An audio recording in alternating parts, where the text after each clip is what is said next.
শেষবার যখন দেখেছিলাম তখন সেই ৭ মাসের সন্তান সম্ভবা। একটা সিএনজি থামিয়ে সামনের সিটে বসতে যাব, এমন সময় পিছন থেকে আমার আদুরের নামটা শুনতে পেয়ে ভূত দেখার মতো চমকে উঠলাম। এই নামে আমাকে কে ডাকছে ভাবতেই গায়ে কাঁটা দিয়ে উঠেছে। পিছনে ফিরে তাকাতেই দেখি জল চোখে আমার দিকে তাকিয়ে আছে, যার সাথে সারা জীবন কাটানোর অঙ্গীকারবদ্ধ হয়েছিলাম সেই। আমি কি করব কিছুই ভেবে পাচ্ছিলাম না। সব কিছু যেন গুলিয়ে যাচ্ছে।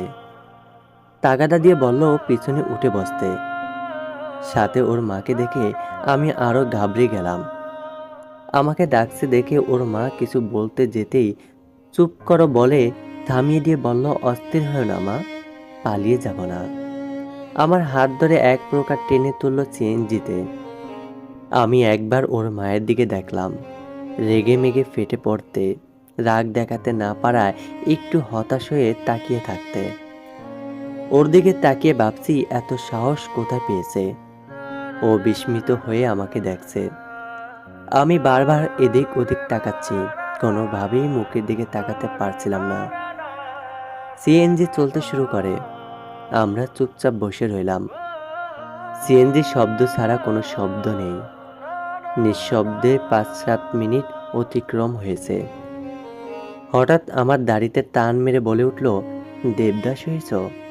শেভ করো না কেন? এ কেমন চেহারা করেছ? গলার স্বরে স্পষ্ট বোঝা যাচ্ছে অনেক কষ্টে কান্না আটকে রেখেছে। আমার বুকের মাঝে কেউ যেন খামচে ধরেছে। চোখের দিকে তাকাতেই দেখলাম ঘর ঘর করে পানি পড়ছে। আমার হাত নিজের হাতের মুঠোয় নিয়ে বলে উঠল, শিপু, আমরা কেন হেরে গেলাম? আমি কথা বলতে চেয়েও বলতে পারছিলাম না। গলা ভারী হয়ে শক্ত হয়ে কথা বের হচ্ছে না। ওর চোখে পানি দেখে নিজের চোখের পানি কোনোভাবেই আটকে রাখতে পারলাম না। আমার হাত তার পেটের উপর রেখে বলল, এখানে তোমার সন্তান লালন পালনের স্বপ্ন দেখেছি। সেই স্বপ্নের সমাধি দিয়েছে এরা। মাকে দেখিয়ে সে বলল কথাটা।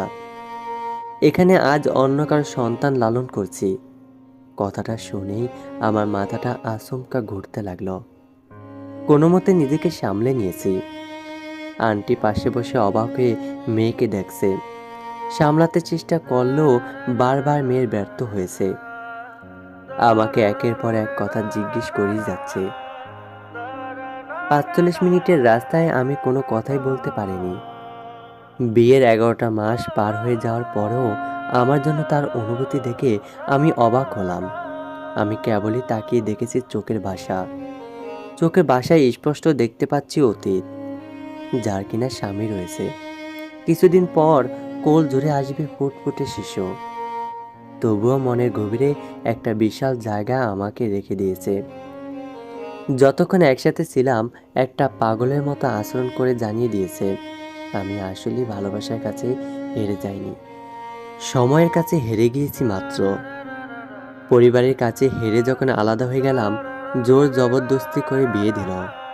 বিয়ের কিছুদিন পর থেকে আমি ভাবতে শুরু করি আমাকে হয়তো ভুলে গেছে, স্বামীকে মেনে নিয়ে মহা আনন্দের জীবন কাটাচ্ছে। অজান্তে কত না কত বাজে মন্তব্য করলাম, কিন্তু সেদিনের আচরণ জানিয়ে দিল আসলে আমি ভুল ছিলাম। আর চোখে আন্টির দিকে তাকিয়ে দেখলাম ওনারও জল করছে চোখ দুটো। মনে হলো এটাই আমার বিজয়। রবীন্দ্রনাথের হঠাৎ দেখার মতো আমাকে নামতে হবে পরের স্টেশন। দূরে যাবে তুমি, দেখা হবে না আর কোনো দিনই। সত্যি সত্যি আর কোনো দিন দেখা হয়নি। শেষ দেখায় তার শেষ কথা ছিল, আমি মা হচ্ছি এটা আমার জন্য জীবনের সব থেকে আনন্দের হলো। তোমার সন্তানের মা হতে না পারার কষ্ট আমার আজীবন থেকেই যাবে। আজকে সেই মানুষটার জন্মদিন, যাকে পাগল মতো ভালোবাসতাম। শুভ জন্মদিন প্রিয়।